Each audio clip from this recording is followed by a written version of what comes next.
Hi friends, आप सभी कैसे हैं। मैं उम्मीद करती हूँ कि आप सभी बहुत अच्छे हैं और मेरे चैनल में आप सभी का स्वागत है। दोस्तों, आज हमेशा की तरह मैं आपके लिए एक बहुत ही अच्छा और ज़रूरी टॉपिक लेके आई हूँ जिसका नाम है IMPS। दोस्तों, आज मैं चर्चा करने वाली हूँ IMPS क्या होता है, IMPS का प्रोसेस कैसे किया जाता है, पेमेंट ट्रांसफ़र इससे कैसे करते हैं। Basically this is payment transfer method और बेसिक्स बताऊंगी मैं इसके बारे में, क्योंकि हम आज की डेट में पेमेंट ट्रांजैक्शंस एंड बैंकिंग की सारी जो ऑपरेशनल एक्टिविटीज़ हैं, हम कंटिन्यूसली एक्टिव हैं। हमें इन सब चीज़ों की रोज़ ज़रूरत पड़ती है, तो हमें ये बेसिक जानना बहुत ज़रूरी है कि ये है क्या और इसमें क्या क्या चीज़ें हमें ध्यान में रखनी चाहिए, क्या क्या लिमिटेशंस हैं, क्या क्या इंस्ट्रक्शंस हैं, ईच एंड ऑल। तो दोस्तों, वीडियो के साथ बने रहिए। ये बहुत ही लंबा वीडियो नहीं होगा। इसको मैं शॉर्ट स्पैन ऑफ टाइम में ही आपको पूरा कंप्लीट डिटेल देने वाली हूँ। तो दोस्तों, चलिए स्टार्ट करते हैं। सबसे पहले तो जान लेते हैं कि IMPS क्या होता है। तो दोस्तों, this is the payment transaction method govern by RBI और इस 22 नवंबर 2010 में इम्प्लीमेंट किया गया था RBI के द्वारा। तो दोस्तों, रिज़र्व बैंक ऑफ इंडिया ने इमीडिएट पेमेंट सर्विस यानी IMPS का full form immediate payment service है और इसे इम्प्लीमेंट किया था for customer immediate payment services. तो दोस्तों, कई बार क्या होता है कि हमें बहुत सारी दिक्कतों का सामना करना पड़ता था। हमें इमीडिएट पेमेंट की ट्रांजैक्शन करना होता है और तो इस ज़रूरत को ध्यान में रखते हुए रिज़र्व बैंक ऑफ इंडिया ने ये पेमेंट मेथड को इम्प्लीमेंट किया।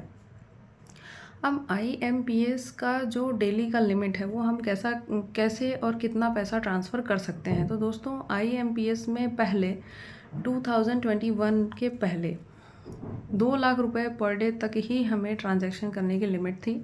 लेकिन अब डिमांड के हिसाब से और कुछ अपडेटेड पॉलिसीज़ के चलते रिज़र्व बैंक ऑफ इंडिया ने इस लिमिट को इंक्रीज़ करके 5 लाख रुपीज़ कर दिया है पर डे का। तो आप रोज़ाना 5 लाख रुपए IMPS के थ्रू ट्रांजैक्शन कर सकते हैं and charges are variable through bank by banks. तो हर बैंक के हिसाब से चार्जेस अलग अलग होते हैं पर ट्रांजैक्शन। HDFC अलग चार्ज करता है 3.5 रुपीज़ टू 15 रुपीज़ तक के चार्जेस हैं उसके, और अभी हो सकता है चेंज भी हो गए हों। किसी भी पर्टिकुलर बैंक का मैं बता नहीं सकती, क्योंकि एज़ पर पॉलिसीज़ ये चेंज होते रहते हैं। तो आपको वो चीज़ देखनी होगी कि आपका कौन से बैंक में अकाउंट है और आपको कौन से बैंक के अकाउंट से ट्रांजैक्शन करना है। तो दोस्तों, आप सबसे पहले तो आपको क्या क्या चीज़ें रिक्वायरमेंट आएंगी अगर आप IMPS के थ्रू ट्रांजैक्शन कर रहे हैं। पहली बात तो आपको मोबाइल नंबर चाहिए। अगर आप मोबाइल नंबर के थ्रू किसी को पेमेंट कर रहे हैं तो आपको मोबाइल मनी आइडेंटिफायर नंबर चाहिए। अगर आप MMID के थ्रू पेमेंट कर रहे हैं या तो फिर बैंक अकाउंट के थ्रू अगर आप पेमेंट कर रहे हैं तो सामने वाले का यानी बेनिफिशियरी का बैंक अकाउंट लगेगा। आपको बेनिफिशियरी ऐड वाले ऑप्शन में जाके बैंक डिटेल्स ऐड करनी पड़ेंगी और उसके बाद आप इमीडिएट IMPS कर सकते हैं। तो ये एक बेसिक जानकारी हो गई और IMPS आज की डेट में हम सभी करते हैं। बस ये है कि इसमें चार्जेस लगते हैं क्योंकि इमीडिएट पैसा ट्रांसफ़र होता है।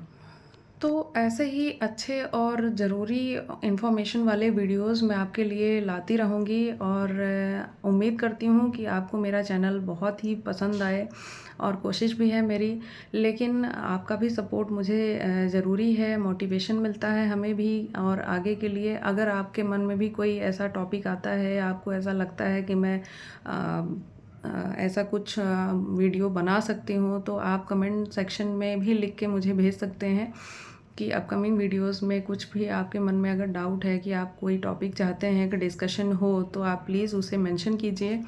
और ये वीडियो पसंद आया हो तो इसे लाइक शेयर ज़रूर कीजिए और मेरे चैनल को सब्सक्राइब कीजिए। Thank you so much.